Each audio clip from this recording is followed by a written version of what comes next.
Welcome back here to the Forbes India show. We're speaking to Professor Raghuram Rajan. Professor, we were talking about, before we went to the break, that you said 7 to 8% is baked into the cake as far as India's GDP growth is concerned. You've also said in the past that there are a number of low-hanging fruits which India needs to pick, and you see this adding at least couple of percentage points to India's growth over the next 10 to 15 years. What are these fruits, and what reforms do we need to do to get to them? Well, one is, of course, infrastructure, which is not about reforms as much as about implementation. Yeah. And, well, there is a reform there, which is land acquisition, which is almost central to every infrastructure project, but is holding us back. I think we have to get the political will together to pass the land acquisition bill. Okay. You call it low-hanging, and you've also in an interview said that India has done the difficult things, built up a knowledge economy, IT, pharmaceuticals, and it's now building of roads and bridges and things that need to be done. But is it really low-hanging, or is this where reform meets real India, and the problem could be? Yeah, I guess one could debate whether it's as low-hanging. I mean, the fact that we haven't done it suggests it's higher-hanging than one might think. But I think it's low-hanging because it's, in some sense, a no-brainer. Okay. You don't need to know. No, not rocket science. It's not rocket science. You know the way, you know the path. You know the way. You don't need new technology. The problems are all solved. It's political will which is missing. And what we need is a coming together of the various political groups to say, look, let's settle our differences and move ahead on this. Okay. And what are the others? And what are the reforms? Before we went to the break, you said if we implement certain reforms, we can easily get that. Well, I think so. Infrastructure is going to one, and that's going to open out vast areas of the hinterland, which haven't joined as much in the growth. Swaminathan Iyer has been talking about how some of the backward states are actually growing very fast.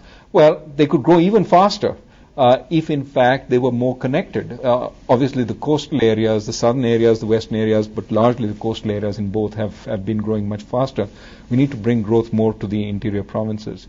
The second, I think, very important thing we need to do is we need to create an economy we can actually sort of move away from agriculture into manufacturing and services. We sort of seem to sometimes have a mindset which says that our growth is going to come from improving agriculture.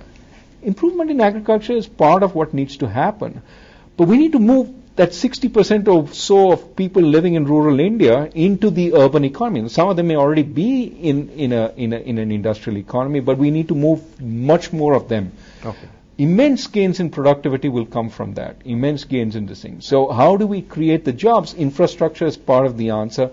A better financial system which goes into many of these areas and fosters small and medium-sized enterprise is going to be part of the answer. Education is going to be part of the answer. We need to make these people capable of doing a factory job, which is more than the unskilled. Remember, because of the constraints we put on industry before, a lot of our industry is particularly specialized in higher skilled jobs. Correct. And so we need to create the human capital which can take advantage of that.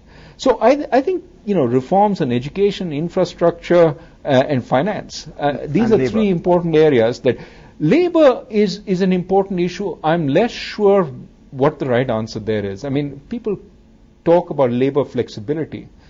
I worry that until we fix the social security system, the system of redress for the worker, it's not such a just doing the signing the bill could create more problems than it solves. We need to create that infrastructure, but that's part of what we need to do, and that's part of financial infrastructure. Okay. Talking about financial infrastructure, you submitted a report on financial reforms really before the worst of the excesses of the Western financial system collapse had hit us. Would you want to change anything in that report if you were to do it again?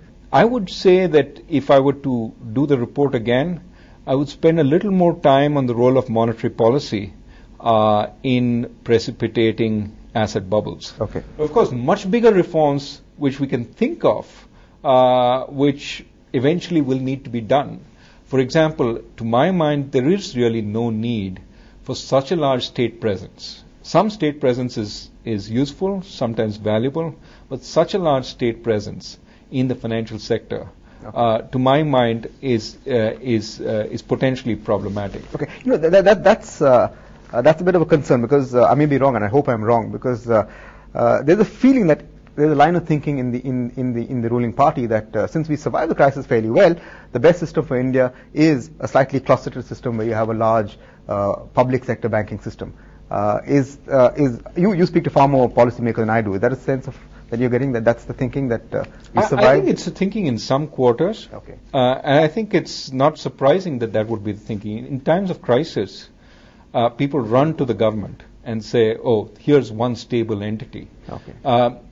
I also think that it is a mistake to examine every policy from the vantage point of the crisis and say, is that a good one or not? Because your only conclusion is going to be the most risk-averse policy, the one that is, least focused on growth, is going to be the absolute right policy. So every risk-averse action is going to be treated as an act of genius, while every risk-taking action is going to be treated as an act of sheer stupidity or even corruption.